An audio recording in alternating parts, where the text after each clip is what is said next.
আসসালামু আলাইকুম সবাইকে, গুড ইভিনিং। সবাই কেমন আছেন? আশা করি সবাই ভালো আছেন। আজকে আমি কিছু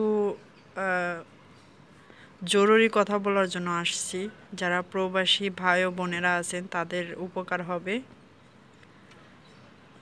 এই সমস্যায় আমি পড়ছিলাম, বাট এতদিন আমার মনে হয় না যে এটা আমি শেয়ার করি।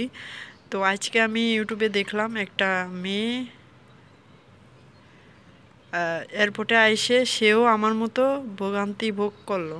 তো এই জন্য যদি বলি আমি, হয়তো আপনারা যদি দেখেন আপনাদের কাজে লাগবে এটা। আমি যেহেতু এডিটিং করতে পারি না, সেহেতু আমি অন্য ফোন দিয়ে দেখাইতেছি যে আসলে সমস্যাটা কি। এই মেয়েটাও এই সমস্যায় পড়ছে, আমিও পড়ছিলাম, তখন খুব কান্না আসছিল। তো আমি চালু করি। কোথায় রেখে আসছেন আপনি? এটাও ওই দেশে মালিকের রাখিয়ে দিয়েছে। ঢাকা, কলকাতা, কলকাতা, বোম্বে, বোম্বে থেকে মাস্কাট। ওরে বাপ! তো এটা যদি ওনার যাইতে হয়, ওনার ইন্ডিয়ান ভিসা ছাড়া উনি ঢুকতে পারবে না। ধরেন এখান থেকে ইন্ডিয়া দিলাম, ইন্ডিয়া থেকে তো যেতে পারবে না, এই একই সমস্যা। এনার মালিক এনাকে হলো ডিফারেন্ট এয়ারলাইন্সের টিকিট বাই করে দিছে। ঢাকা থেকে কলকাতা দিছে হলো বাংলাদেশ বিমানে, কলকাতা থেকে মাস্কাট দিছে হলো আপনার ওমান এয়ারে। সেক্ষেত্রে এনাকে যেহেতু এনার আলাদা আলাদা এয়ারলাইন্স, এক্ষেত্রে তো ইন্ডিয়ায় গিয়ে এনাকে হলো ইমিগ্রেশন ক্লোজ করতে হবে। এনার ইন্ডিয়ান ভিসা না থাকায় এনাকে তো বোর্ডিং পাস দেবে না, মানে ইন্ডিয়া তখন তো এনাকে নামতে দেবে না। তো এই জন্য ইনি এনার মালিকের সাথে আমাকে কথা বলতে বলতেছে। আমি জাস্ট ট্রাই করে ওনাকে এনার মালিককে এটাই বুঝাইলাম যে আপনার ইয়ে কর্মী এই এই টিকিটে আপনি যাইতে পারবে না।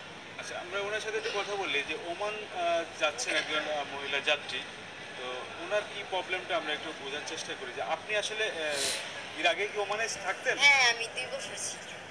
তো এবার এরকম টিকিট করছে আপনি? আমি বলতে পারি না, সেটা উনি জানে। এখন কি করবেন?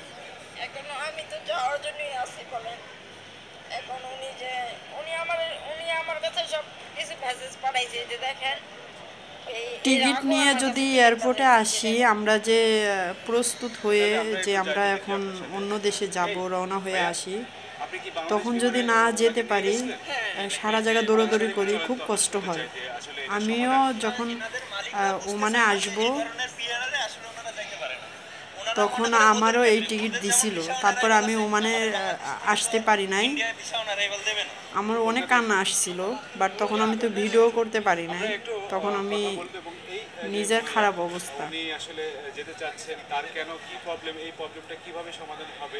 আচ্ছা, আপনাদের সিনিয়র কি আছে? ওই যে ভাইয়াকে ডাকদিন, বলেন আমার কথা। আমি আমার টিকিটটা দেখাবো, ওই টিকিটটা আমার কাছে আছে, যেটা আমাকে দিছিল। আমি কোনোভাবে আসতে পারি নাই, ঠিক আছেন? তারপর আমাকে ভাই, যে একজন ওমান যাত্রী নতুন টিকিট দিছে, পরে আমি 4 দিন পরে বিপদে আসছি। পড়ছেন। আপনি তো জানেন আমি এর আগেও চারজন যাত্রী একবার ফেলে চলে গেছিল, তাদেরকে হেল্প করছিলাম। আজকে ওনাকেও হেল্প করছি। ওনাকে বলেন তো যে ওনার এই প্রবলেমটা কিভাবে সমাধান হবে। আমার এই কোথায় যাবেন? কোথায়? ওমান। ওমানে যাব। বাংলাদেশ বিমানে? আপনার আইডি আছে? পতাকা আছে? ওমানের পতাকা আছে? ওমানের ভিসা আছে? হ্যাঁ, সব ভিসা আছে আমার। ভিসাটা দেখেন, আপনার পাসপোর্ট দেখেন। ওইটাই হচ্ছে ওনার ভিসা, ভ্যালিড হলে উনি যেতে পারবে। যদি আপনার এটাকে কি পতাকা বলে? এটা কোথায় রেখে আসছেন আপনি? এটাও ওই দেশে মালিকের রাখিয়ে দিয়েছে। মালিক আপনাকে আসার সময় দেয় না? আর আরেকটা কথা, ওমানে যে মেয়েরা আছি কিংবা ছেলেরা আছি, এখন আর যেতে পারবে না। এখন ওনাকে যেটা করতে হবে, ওমানে আমরা যারাই আসি না কেন, আমার একটা পরিচিত, আমি যেখানে থাকি ওখানে একটা আফা, উনি দেশে গেছিলো, দেশে যাইয়ে 2 মাসের ছুটিতে গেছিলো। তারপর হচ্ছে ওনাকে যাওয়ার সময় ওনার যে পতাকার যে কার্ডটা, ওই কার্ডটা দেওয়া হয় নাই, এই জন্য উনি আসতে পারে নাই। ঠিক এখানে এই মেয়েটার টিকিটও ঠিক না, টিকিটও সমস্যা, এই পতাকাও দেয় নাই। পতাকা লাজিম হাতে লাগবে, তাছাড়া পতাকা শো ছাড়া আসা যাবে না, আগের মতো এখন নাই। তো আপনাদের বলছি যে আরবাপের থেকে পতাকা নিয়ে তারপর আপনারা দেশে ছুটিতে যাইবেন। হ্যাঁ, আরবাপে জানি না কেন পতাকা রাইখে দেয়, তাদের কি সমস্যা বলতে পারবো না।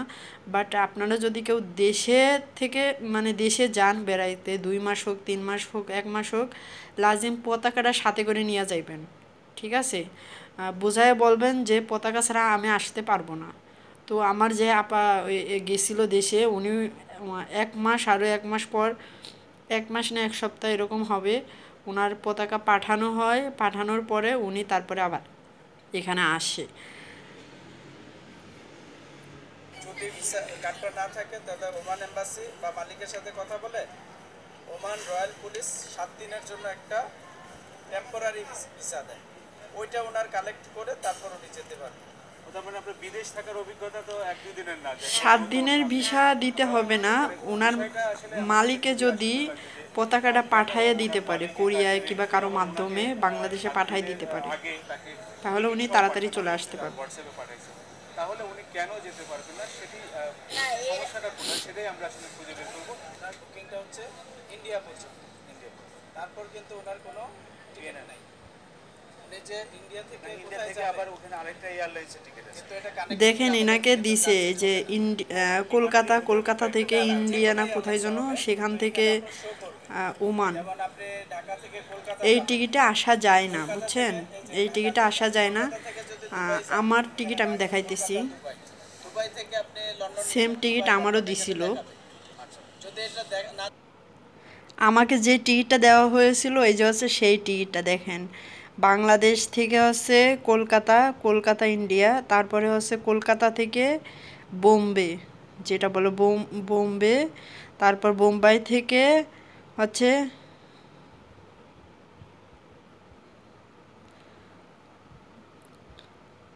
ওই যে ওইটা হচ্ছে আমার টিকিট। আমার টিকিট দেখেন 2022 সালের 6 সেপ্টেম্বর মনে হয়, ওখানে দেওয়া আছে এই যে 6 সেপ্টেম্বর, ওই যে 2022 সালে 6 সেপ্টেম্বর আমাকে এই টিকিট দিছিল।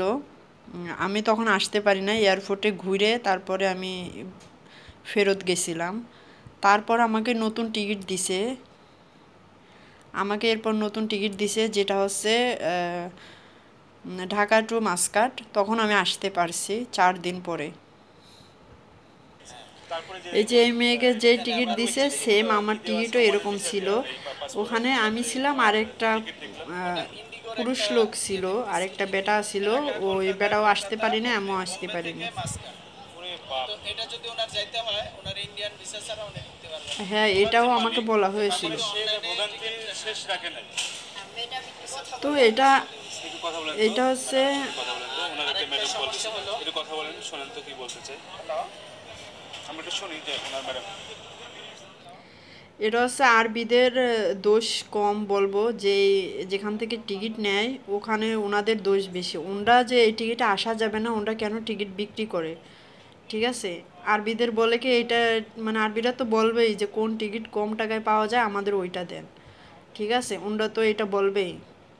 তো ওনরা এটা বলার পরে যদি এই টিকিট দেয়, এম্বাসি থেকে এই টিকিট দেয়, যেখানে আর কি টিকিট বিক্রি হয় সেখান থেকে, যে এই টিকিট দিলে আসতে পারবে, এটা কম টাকা নেয়, তো পরবর্তীতে এই ভোগান্তি ভোগ করে এটা দেখবে কি, এটা এরকম তো হয়ে আসতেছে, এটা বন্ধ করা উচিত। এরকম ভীষণ কষ্ট হয় এয়ারপোর্টের ভিতর আইসে সব কিছু ঠিকঠাক করে, যারা গ্রাম থেকে আসি ঢাকা শহরে, থাকার জায়গা থাকে না, তারপর হচ্ছে যখন ফ্লাইট হয় না তখন অনেক সমস্যা হয়, ঠিক আছে। তো আমি বলবো যারা এই টিকিট বিক্রি করেন তারা এই টিকিট বিক্রি করবেন না, এটা বাতিল করে দেন, শুধু শুধু ভোগান্তি করেন। মেয়েরা কষ্ট করে যায় এয়ারপোর্টে, তারপর যদি আসতে না পারি খুব কষ্ট হয়, থাকার জায়গা থাকে না কোনোভাবে। দেখেন মেয়েটা কি কান্না করতেছে, তখন আমিও এরকম কষ্টে, মানে কান্না করছি কিনা আমার মনে নাই, আমার অনেক কষ্ট হয়েছিল তখন, দেখেন।